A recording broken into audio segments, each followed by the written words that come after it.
Thank you for that. All right. Good to see you all with us again tonight. One thing I forgot to mention before we get started, as you know, we're on lesson 12 tonight. That's page 18 in your little booklet.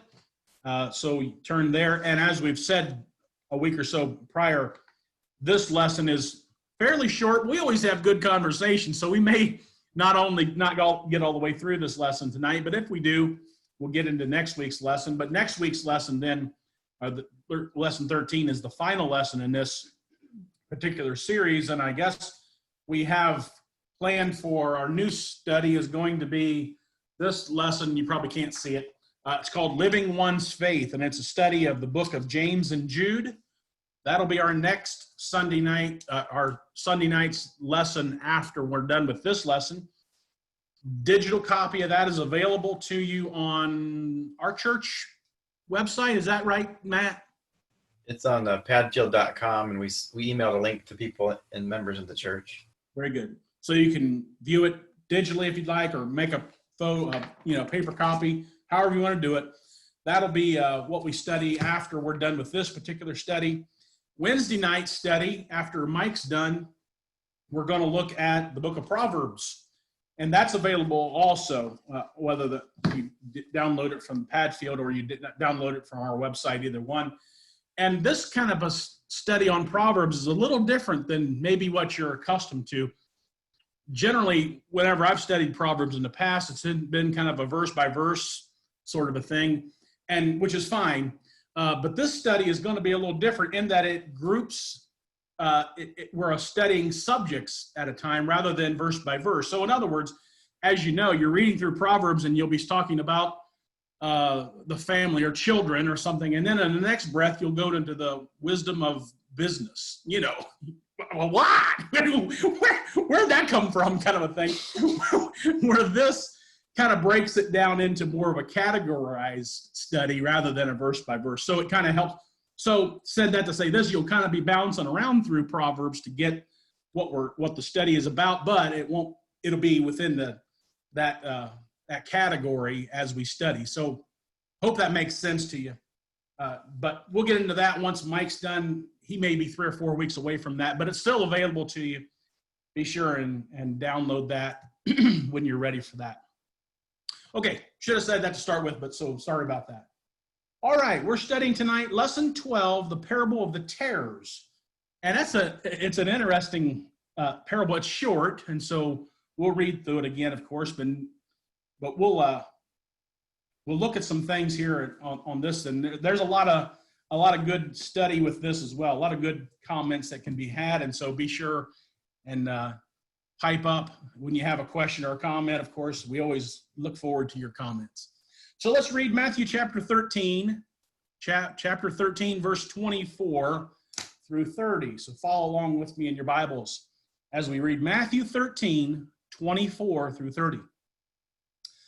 Verse 24 says, "Another parable he put forth to them, saying, the kingdom of heaven is like a man who sowed good seed in his field. But while a man slept, his enemy came and sowed tares among the wheat, and then went his way. But when the grain had sprouted and produced a crop, then the tares also appeared. So the servant of the owner came and said to him, Sir, did you not sow good seed in your field? How then does it have tares? He said to them, An enemy has done this. The servants said to him, Do you want us to go then to and gather them up? But he said, No, lest while you gather up the tares, you also uproot the wheat with them. Let them both grow together until the harvest.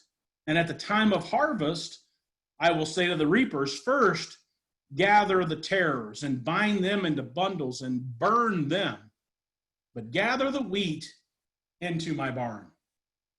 All right. So the parable of the tares. And before we get into the questions, I'll have Matt go ahead and pull this up. I pulled up a couple. I don't know how many of us know even what the difference is between a wheat and tare. The tares were really a weed. That's what wheat and tares look like together. Now, to us that are not most of us are not farmers, and I certainly not a farmer, I couldn't tell you which was which. And that's the point of this particular parable, is that the tares grow up at the beginning and you can't tell them apart. You can't tell real wheat from the tares. It's only until they mature and start to blossom and get golden as grain wheat would that you can see the separation. And so maybe Matt can show us the next slide that'll show you a picture of what the tares would look like compared. So now you see the difference. In other words, the tares are a lot more, there's a big distinction between the wheat and the tares at that point. And so that's why this particular parable Jesus tells them, as the servants wanted to go in there and rip it out while it was green. And he's like, you'll damage the good stuff. So don't do that. Wait until it gets to this point, and then you can see what's what. So I just wanted you to get a visual of that. You can take us back now, Matt. Thank you for that, by the way. It's good to have a good tech guy around that could help you. But I just wanted to give you a visual there. I didn't know how many of us even knew what that was, because you're a city slicker like me. You don't know what wheat looks like even, barely. So I thought it'd be a good visual aid for us to notice the difference in the two. So as you go through this parable, maybe that'll help us understand this a little better. So question 1 asks you to summarize this parable in your own words. Give me a 50-cent tour of what this was all about.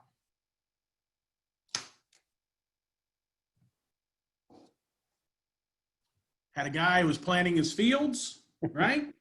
And decides to plant wheat but then while he slept, his enemies comes in and throws in bad seed among it. You wouldn't know it, and you're not even going to know it when it starts to sprout until it starts to get a little bit more further along. And so that's kind of the short and the skinny of this particular parable. Anybody have a better summary of that than what I gave you? All right, question number 2. Now we're kind of getting into the meat of this. What does the sower of the good seed represent?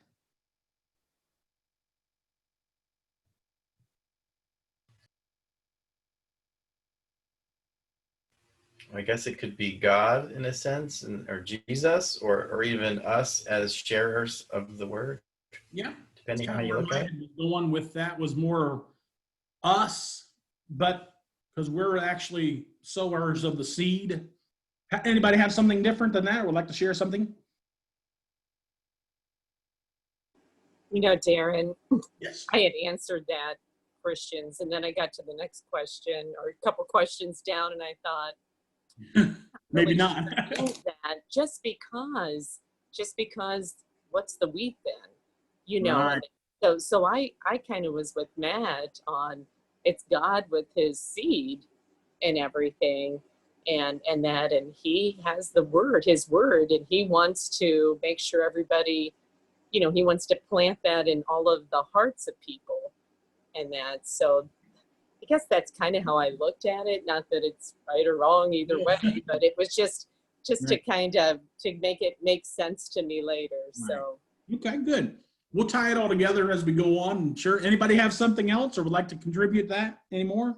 Well, Darren, it specifically says a few verses down, God gives us the interpretation. So if you keep reading, that's not the end of, that's the end of the parable, but it's not the end of the teaching. And it specifically says he who sows the seed is the Son of Man. So while it can certainly apply to us that we should be sowing the seed, God doesn't leave it vague. Right. So that's a good point, though, that it surely could be us, and that we better be following in his footsteps, and also sower. Right. Good. I didn't think about it that way. I kind of just stopped where the book stopped. This with that. I'm glad you pointed that out. Yeah. Right. Yeah. Good point. Anybody else? Okay. All right then. So what's the field represent? I like these kind of questions because they do they're different, and they kind of do make you think a little bit about what each one of these things represent, because that's the purpose of these parables that Jesus is teaching. He's using these physical things that they were familiar with to teach a spiritual lesson. And sometimes it zoom kind of goes over our head unless we stop a second and say, wait a second, what does this represent for us today? And so I think that's why these thought questions are good for us. So as we think that through, what is the field then? What does that represent? Well, if you think about the stage where all this is happening, and it would be the world, and then as she pointed out, verse 38 kind of says that it's the world. Or was it 38 or 37? Oh, 38. Down there, it says it's the world. Right. You're right. Okay. All right. Anybody else?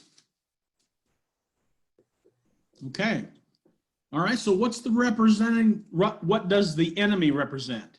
Or who does the enemy represent? So you've got the seed being sown within to the world, sprouts up, the gospel sprouts up in their hearts, and figuratively speaking, begins to grow, and they, as Christians, begin to grow. And within those Christians are weeds, tares. What does that represent? The enemy. Who does the enemy then? The enemy would be Satan or the devil. That's right. He's sowing that particular seed. Right. He's growing different plants. Right. Right. Interesting. Did someone else have something else? I didn't want to overlook somebody. Interesting. I did a little research on these terrors also, and what I found was right. Take it for what it's worth. But what I found was that apparently those terrors are at least poisonous in some cases. And so that does kind of go along. It's a perfect analogy. Once again, Jesus knocks it out the park, with a perfect analogy of how. And when we think about, the sprouting up being us and us growing within church and things like that, and then you have the enemy who comes in and sows discord or problems within that, which creates this. It is a poison to that group, isn't it? And we've all probably experienced it at one time or another in our lives, where we've had folks within our group that just were up to no good. They weren't really concerned about growing and learning and preaching the truth. They had other motives. And I think we look at it that way.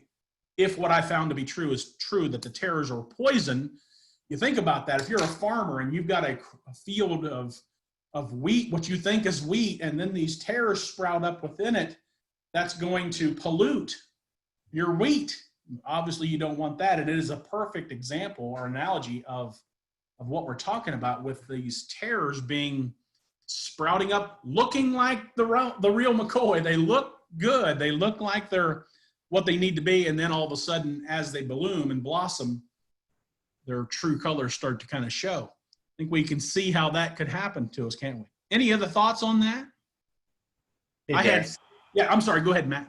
I found a note that indicated that Roman law prohibited the sowing of darnel, which is what they think this weed might have been, in somebody else's field, which would kind of give, there's usually a rule because somebody did it, right? So maybe this is something enemies did, and so they had to have a rule against it. Interesting. I didn't catch that, but that doesn't surprise me. Because of if it was true that it is poison, how that could be it would kind of pollute the whole, I don't know exactly how their system worked in that, but nowadays, farmers gather up their crops, take it to the grain elevators, and they kind of mix it all together. And you can imagine how that would, if it was poison, could pollute the entire silo, if you will. Now, they probably didn't have silos like we have today, but something along that line. Any other thoughts on that?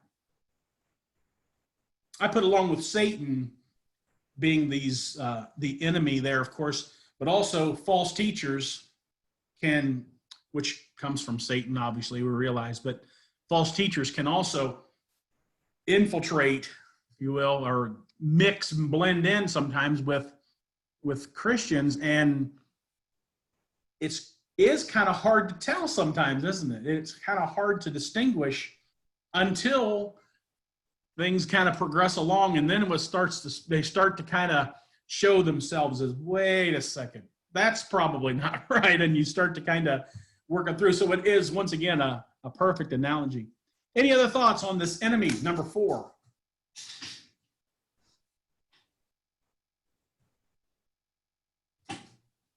Okay.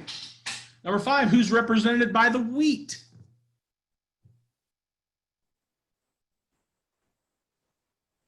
Believers or Christians. I agree. I believe that's right. Yep.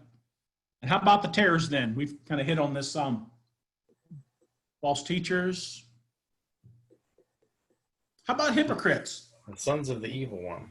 Sons of the evil one? Okay. Would a hypocrite fall in that category, you think, as a tare? One of the tares among the wheat? Maybe. I could see that. Darren, Yeah. I qualified my Christian or believers as faithful. Even the devil believes, right? So when I came across somebody who was like, oh, it's just believers. Well, the devil believes. I'm sure he's not in that group and everything. So we know that it's easy to believe, but it's not always easy to practice. Right. And to continue to be faithful. Right. And I guess the analogy isn't perfect. Like you talk about somebody that maybe started out pure and then fell by the wayside kind of thing, where they came over to become a son of the evil one instead of son of the good seed. Right. So there could be a change there and everything, but definitely it would have to be somebody that was faithful to God and what they did. Very good. Anybody else? What this wheat and tare represents on numbers 5. Kind of an interesting analogy as you start to kind of break it down. I've heard it all my life, and you read through this, and you do kind of miss some of the details when we just kind of skim through it like we do a lot of times. But this kind of does force us to take some time and look at this kind of stuff. Any other thoughts on number 5 or anything up to number 5? Why did the householder not allow his servant to gather up the tares? Darren, Yes. I'd like to take a shot at this question, but I've had a disadvantage here. My computer updated the software this afternoon, and now it can't run Zoom. Oh. So I'm working off of my phone, and Okay. my phone is usually my Bible, and at 6, I didn't have time to run and find another Bible. So I was wondering if anybody could read Philippians 1:15 through 18.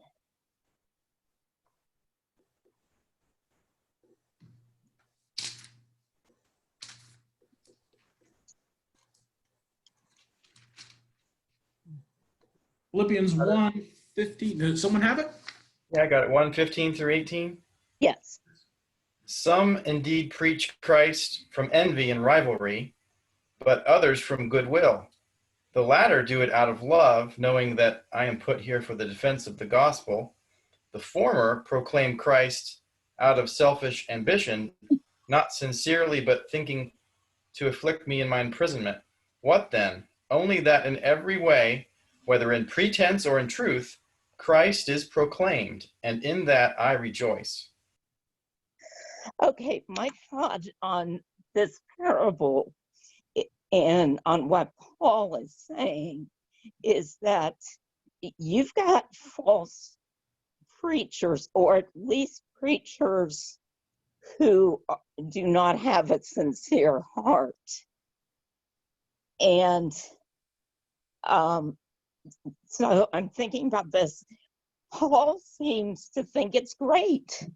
Not that there are insincere preachers, but he thinks it's great that Christ, either way, is being preached. So I'm thinking about the people who are having to listen to insincere teachers. And in this parable, we see they get a chance to grow. We can't just go in and wipe out all of the preachers because we might think someone is insincere. We can judge someone by their fruits, but we can't go around just being suspicious of different things.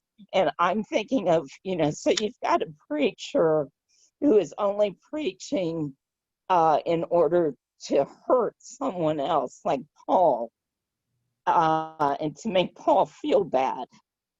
But the people who are listening to the gospel still deserve that chance to grow. So anyway, that was my take. I have no idea whether I've got the right idea or not. It's unique. I'll give it to you, but I like it. I do. I think it's an interesting thought. It made me think of, I'll let others chime in here once I get done running my mouth, but it made me think of an incident that happened to me one time. Jim Craig and I were talking about Tom Whitney. Tom Whitney was a member of the church at Fredericktown who's now got some health issues, but back in his heyday, me and I ran around a little bit together. And I was just a kid, 17, 18, whatever. And the Mormons came and knocked on my door one day. And, I'm green as grass and didn't know a whole lot, and so I'm talking with these guys and I said, they left and said they was going to come back another night.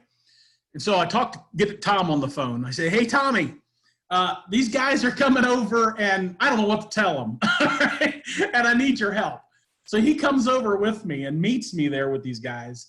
And it was crystal clear. They were preaching a false doctrine. There's no question in my mind then or now, because it was when Tom laid the gospel down beside what these guys were saying, it was night and day. And I think that may be a little bit what Chris might be saying. I don't want to put words in her mouth, or Bev, what Chris was saying, that maybe even though they might have been preaching a false doctrine, the gospel of Christ shone through even within this false doctrine that was being taught. Not sure if that's what she's referring to, but it made me think that anyways. What's some of your thoughts? I wrote down for that question, just the patience of God. If the Son of Man is the one sowing these seeds, and then the gathering up of these things is the final judgment, and the angels are going to judge the earth. Well, God isn't going to just come and destroy everybody because there's weeds there. He's going to wait and give time for us to figure out what we're doing and then judge at the appropriate time. Very good. Anybody else? Any other thoughts?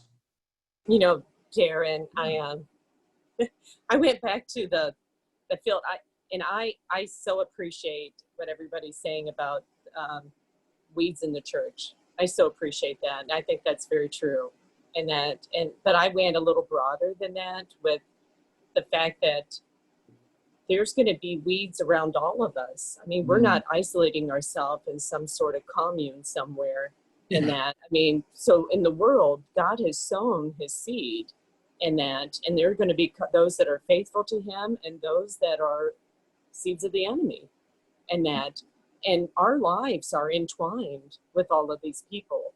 And that just like those seeds where they couldn't go in there and just pull out and kind of weed the garden kind of thing and try to pull out the bad things out of the world and just leave the good stuff. Our lives are just entwined with that. And that's just the way it is in that. So, sometimes you get to a point where you're like, oh, I just wish I could just grab a bunch of Christians and we could just isolate ourselves over here and we don't have to deal with all this other stuff.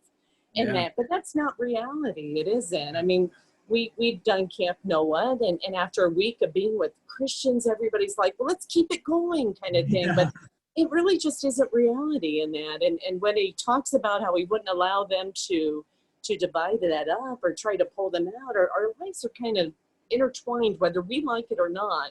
with other people that are not faithful Christians. Yeah. And maybe we can change them and and everything, but that's just the way it is until the end of the world, and I need to understand that, like he's telling them that, you can't just go in there and just weed it out. You're going to hurt the good stuff too. Yeah. And I need to understand that in my life, that I'm just going to be around people that are part of the evil one. There's going to be that bad seed out there. Just brace yourself, expect it, know who you are, Right. stand firm in what you are, so that when the final time comes, you'll be that good seed. So don't let them taint you in some way, and hope that maybe you can help them be part of that good seed. So anyway, that's kind of what it spoke to me when I was reading through that, when I read about how we wouldn't let them separate them and that. So Yeah, I hope good. that makes sense. It did. It did. It made perfect sense. Who else? Anybody else? Well, and remember the field is not the church. The field is the world. Yes. So all that's out there.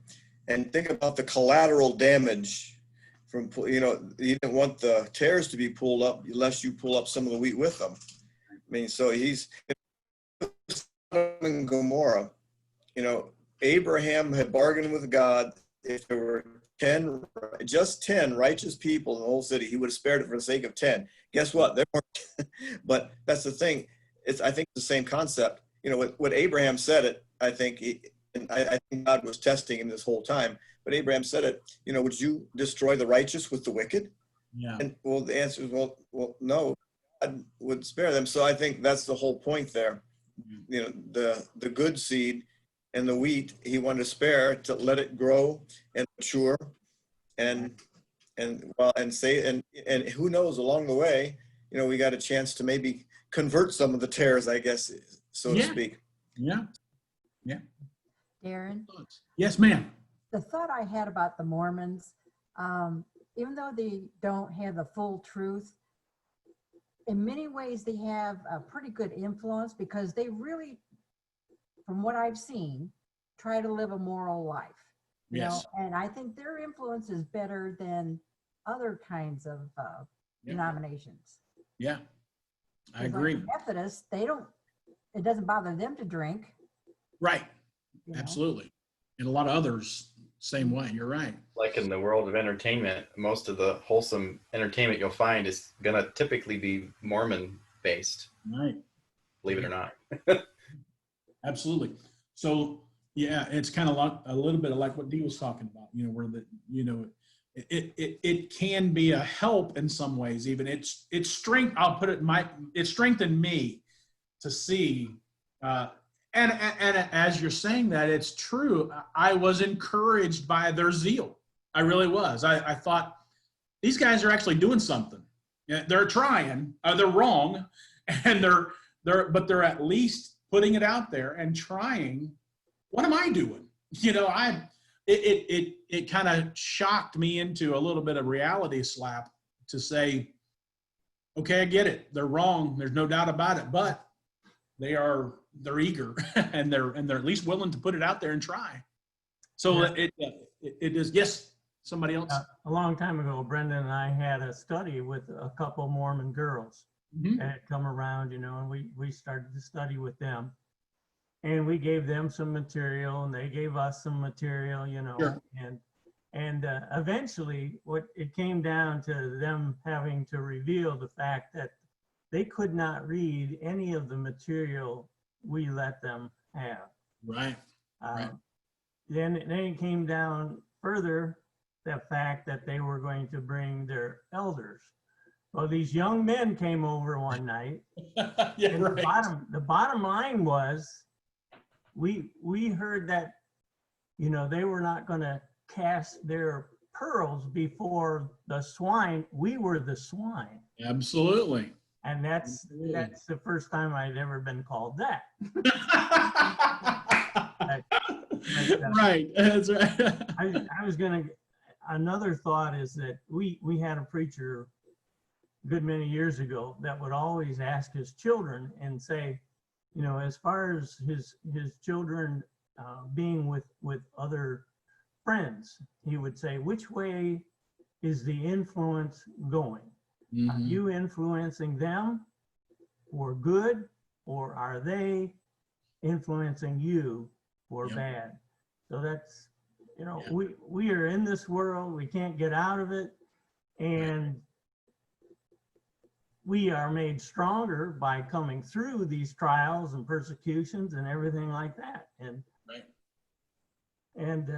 we're tested. I agree. Yep. It can be good for us too, to get our feelings hurt once in a while, to get, and that particular, as the example I gave, it was good for me to not be able to answer these guys at that point. I'm like, I don't get it. I really had no answer. And yet when Tom got there with me, it was like, bam, bam, bam. Like, oh, okay, this now makes sense. And so it did, it, as you're saying, it forced me, the bad influence or those false teachers forced me to kind of wake up a little bit and see where I was, see where I measured up, recognize that I had a long ways to go. And yet at the same time, I was encouraged by having my brother with me there that knew and that could expose the error. So it was all in all a good experience at the end. But I'm with you. They kind of did the same thing with us. They packed their stuff up and left pretty quick once they seen that they weren't going to be able to pass off a false doctrine around them. Anybody else? Any other thoughts? Not trying to pick on just the Mormons, because there's, you know, a whole lot of other situations you can bring up too. Anybody else? Yes.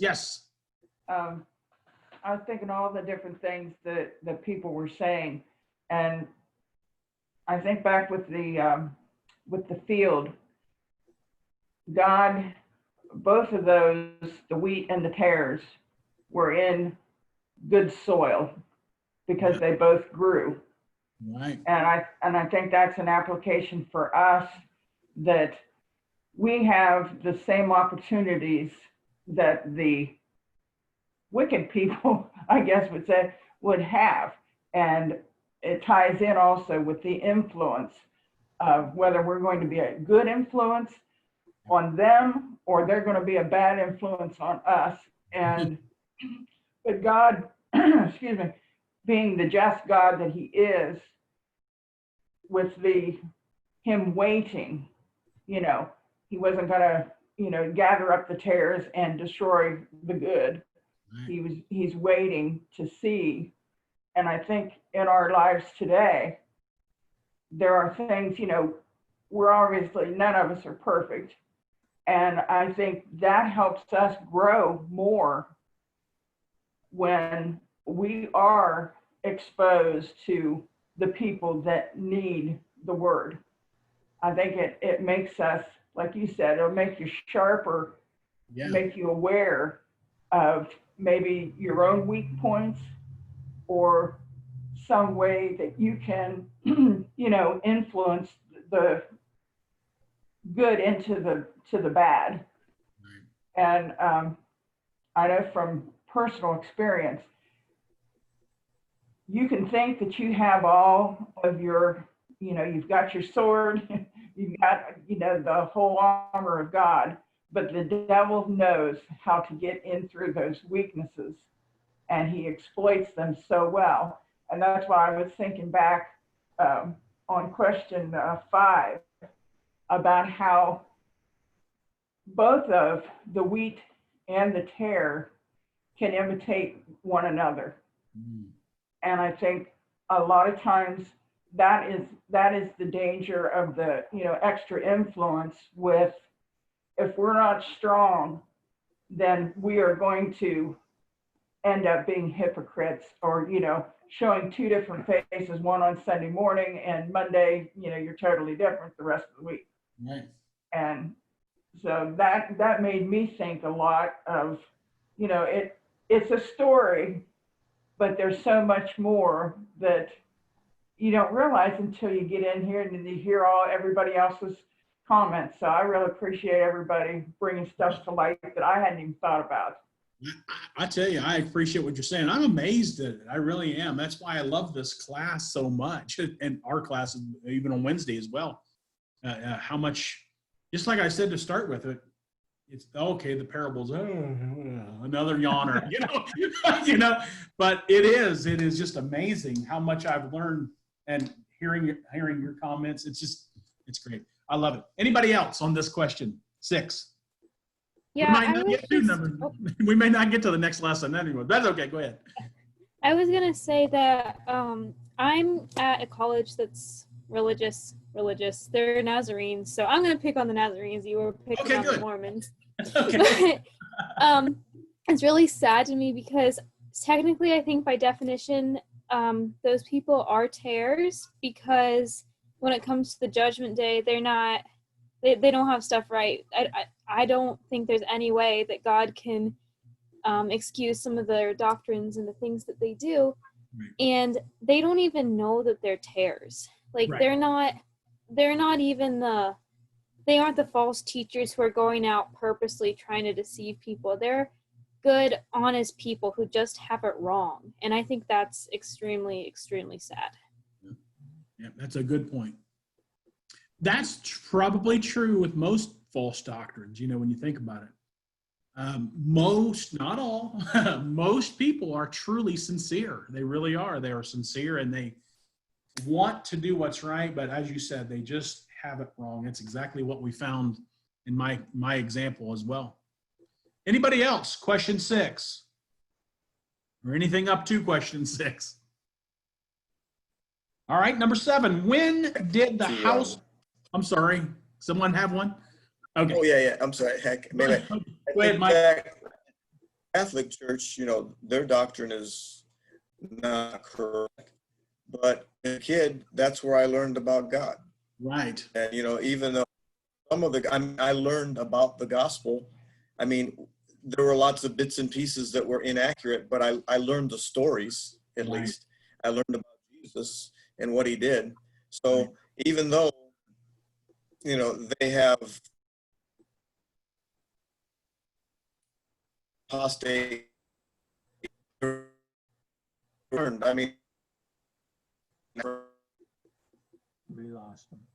We lost you, Mike. I had that back. I could see, I know that.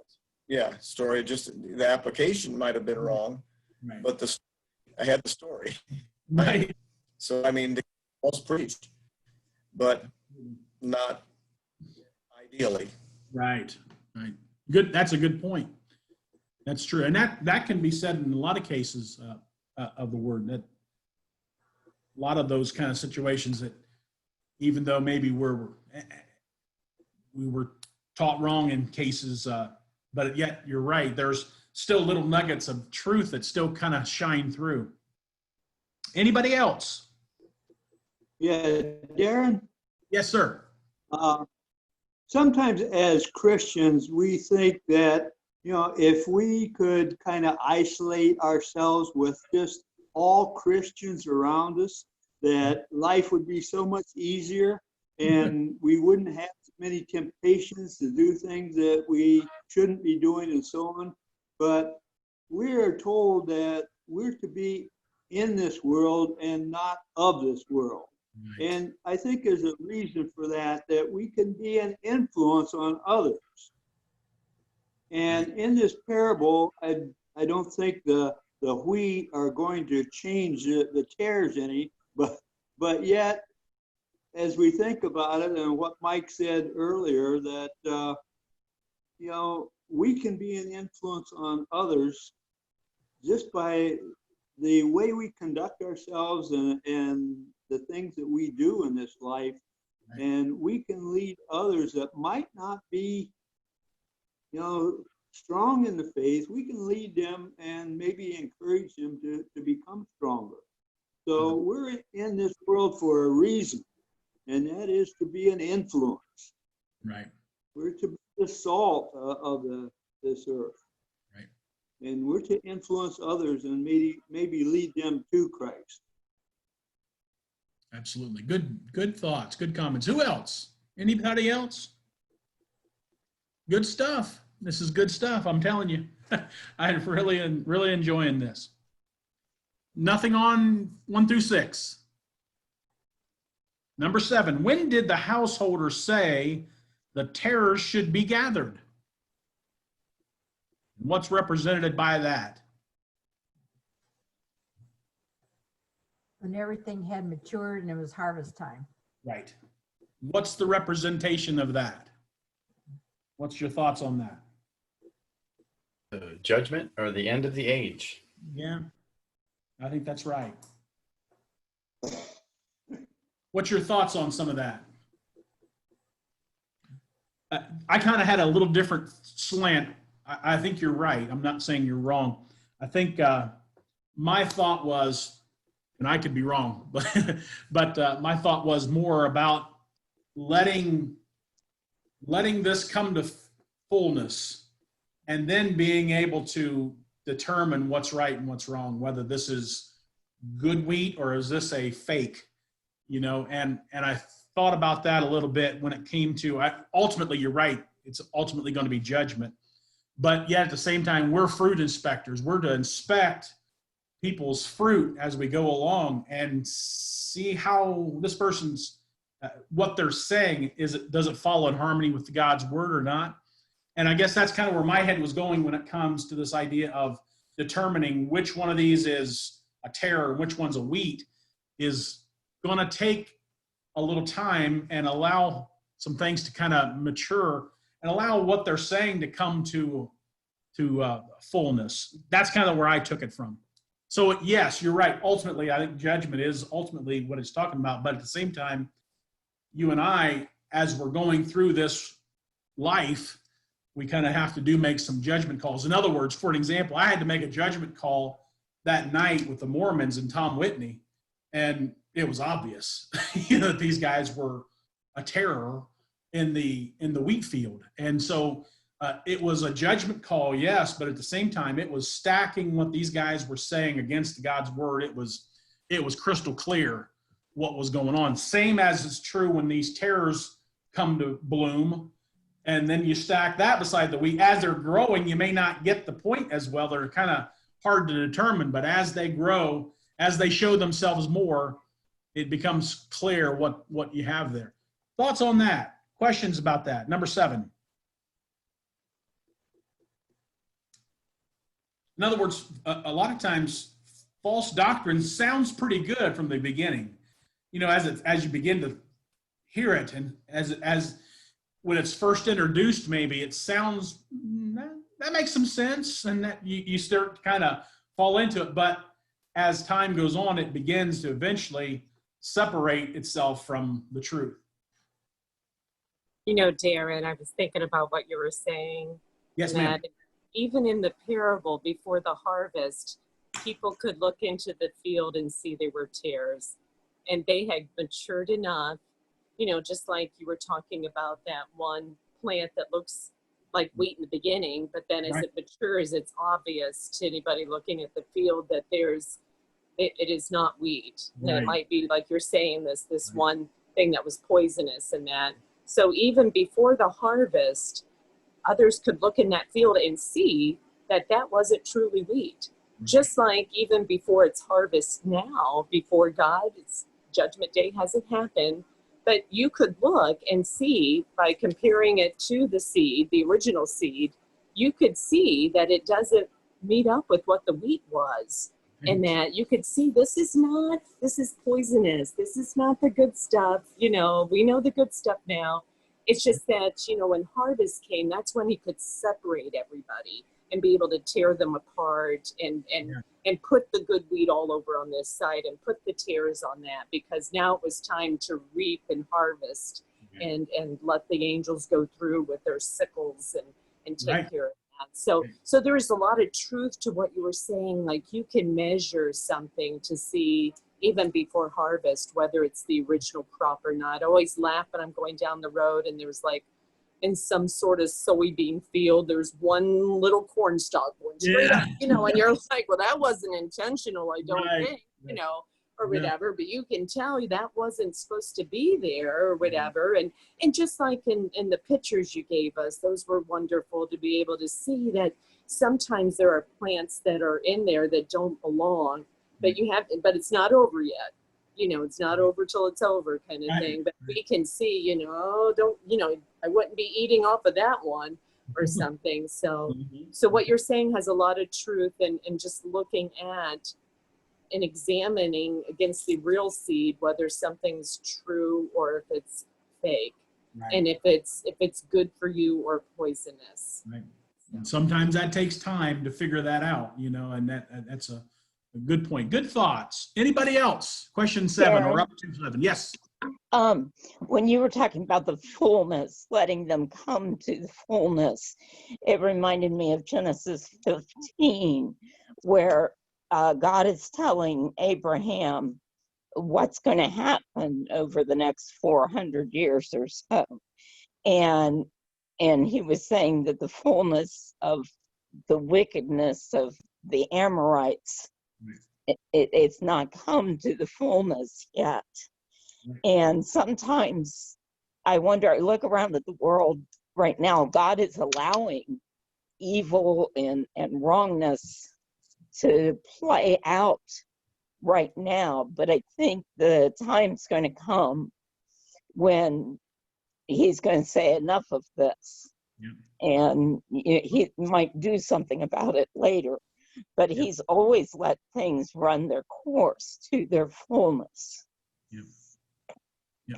Very good. Yeah. I think about the concept of fullness coming to, and isn't it strange when you think back? I think about some of the churches of Christ that have taken liberties with the scriptures where they shouldn't. And that kind of starts off slowly, but haven't you seen that maybe in your experiences where that each year gets a little bit worse and a little bit worse and a little bit worse and a little bit worse, and before long they're doing things that they never would have a million years dreamed of they would do. And so that's what I meant by fullness. It's sometimes it takes a while for things to kind of blossom where you can really see what it's all about. I experienced that a lot in my younger years in the church, where we were affiliated with some churches that, you know, growing up, I didn't think anything about it, didn't know anything about it, you know, and then all of a sudden you start seeing little things begin to change and begin to, wait a minute, that doesn't sound right. Oh, well, it'll be okay. And before long, it just gets worse and worse as time goes on. And each year goes by, it gets a little bit worse. And I think that's the same concept of what we're dealing with here. Thoughts, comments, questions? Yeah, I got a comment, Darren. Hit on me.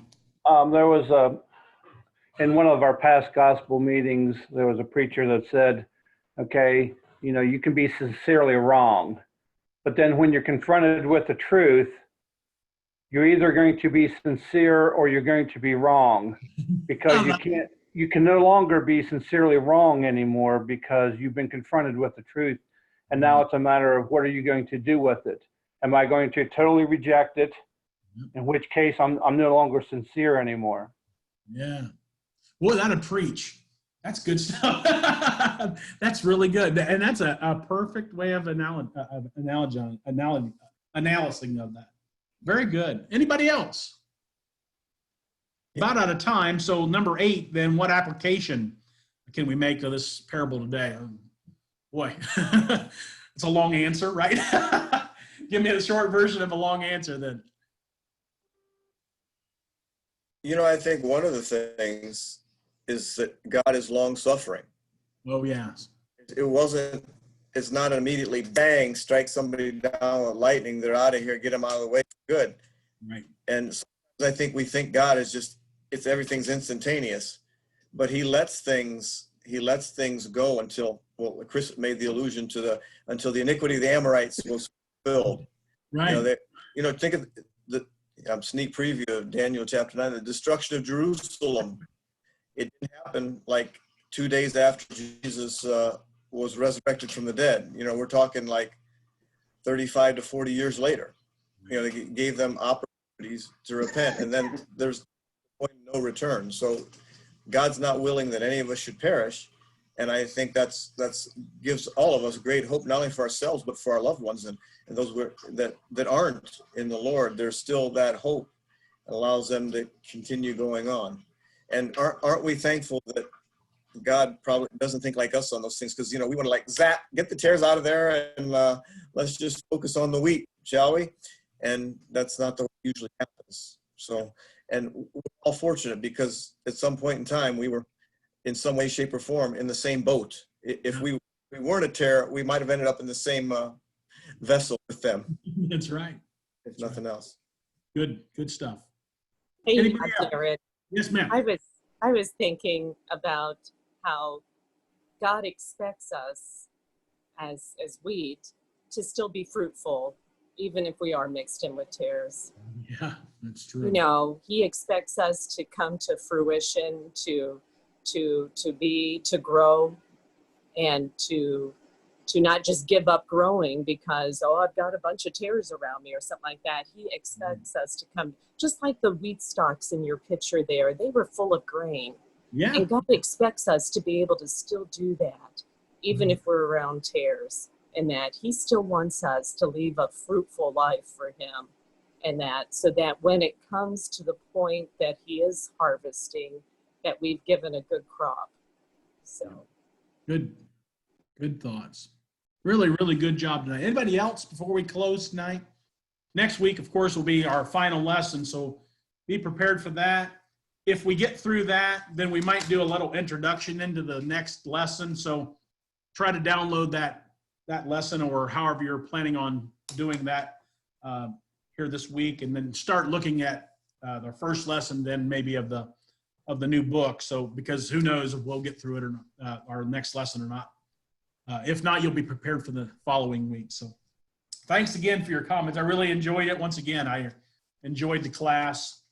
Anybody else have anything further before we shut her down tonight? Matt's going to lead us in a closing prayer, and then you'll be dismissed. So thanks again, folks. Go ahead, Matt.